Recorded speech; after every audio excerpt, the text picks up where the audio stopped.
Hello friends, आज हम देखेंगे अध्याय 3 बिहार बोर्ड एससीईआरटी पृथ्वी के परिमंडल।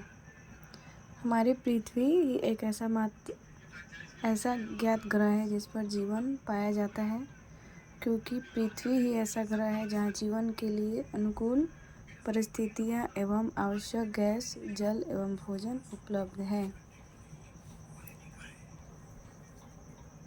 चंद्रमा और अन्य ग्रहों पर हवा और पानी नहीं है, इसीलिए वहाँ जीवन नहीं है। इन तीनों चीज़ों की उपस्थिति के कारण ही हमारी पृथ्वी पर जीवन पाया जाता है। इसीलिए पृथ्वी सभी ग्रहों में अद्वितीय है। ये है जलमंडल। कुछ पौधे पानी में भी होते हैं, जिन्हें जलीय पौधे कहते हैं। जल में रहने वाले जीवों को जलचर कहते हैं। इन्हें भी हमारी तरह भोजन, पानी और हवा की ज़रूरत होती है। पृथ्वी पर 4 बड़े जलभाग हैं: प्रशांत महासागर, अटलांटिक महासागर, हिंद महासागर, आर्कटिक महासागर।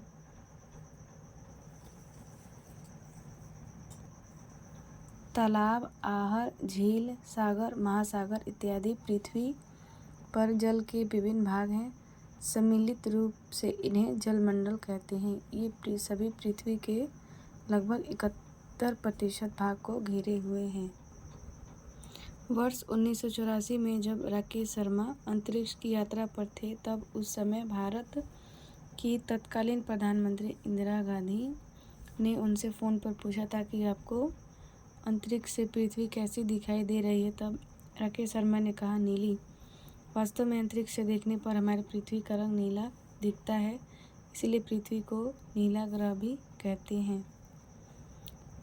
दिया है एरोनॉटिक्स क्लब, वह स्थान जहां से गुब्बारा, हवाई जहाज एवं हेलीकॉप्टर की उड़ान संचालित होती है, उसे एरोनॉटिक्स क्लब कहते हैं।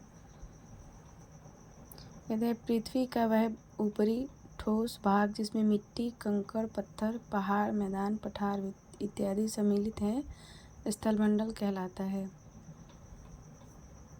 स्थल संधि, स्थल का एक संकरा भाग जो 2 बड़े स्थल खंडों को एक दूसरे से जोड़ता है, उसे स्थल संधि कहते हैं। जल संधि, पानी का संकरा भाग है जो 2 बड़ी जलराशि जैसे समुद्रों तथा महासागरों को एक दूसरे से जोड़ता है, इसे जल डमरू मध्य भी कहते हैं। ये चित्र में दिए गए ये स्थल संधि का उदाहरण है। यहाँ उत्तरी अमेरिका और दक्षिणी अमेरिका को यहाँ अटलांटिक महासागर जोड़ रहा है। आगे देखेंगे, यह है जल संधि। यहाँ पे भारत और श्रीलंका के बीच में पाक जल संधि है।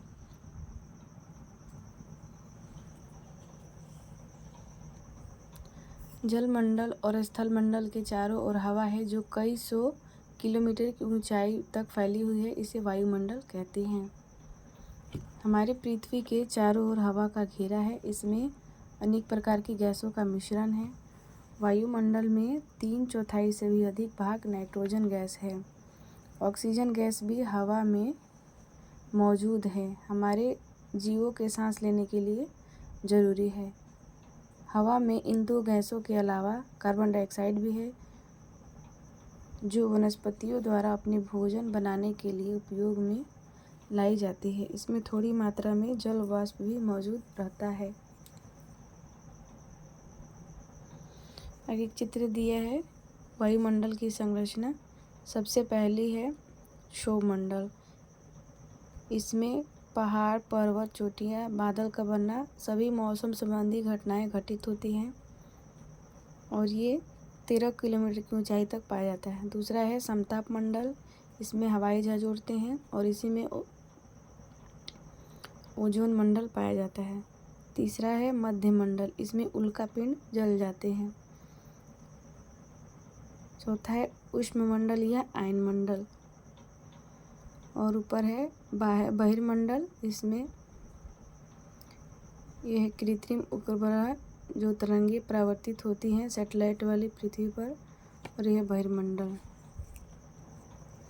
यहाँ पे दिया है वायुमंडल विभिन्न परतें होती हैं जो अलग अलग ऊंचाई पर पाई जाती हैं। पृथ्वी से ऊपर इनके नाम हैं सौरमंडल, सप्ताहमंडल, मध्यमंडल, आयनमंडल और बहिर्मंडल।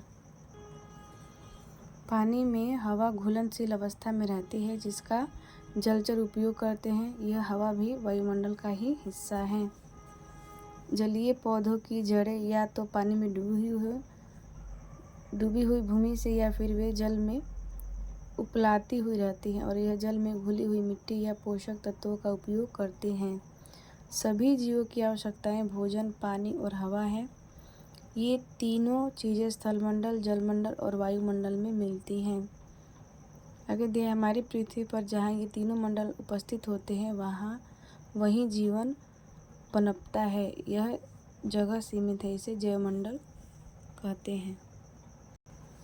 ये हमारे जैवमंडल का चित्र। आगे दिया है पृथ्वी पर किसी भी मंडल का अपना स्वतंत्र अस्तित्व नहीं है। तीनों मंडल एक दूसरे में समाये हुए हैं। स्थल पर नदियाँ, तालाब आदि हैं। मिट्टी में भी पानी और हवा घुली हुई होती है। वायुमंडल में जल वाष्प और धूल कण होते हैं और जलमंडल में खुली हुई हवा और मिट्टी होती है। इस तरह से तीनों मंडल एक दूसरे में समाये हुए हैं। इस तरह हमारा ये लेसन समाप्त होता है। वीडियो अच्छा लगे तो चैनल को सब्सक्राइब करें, लाइक करें, शेयर करें। थैंक यू, धन्यवाद।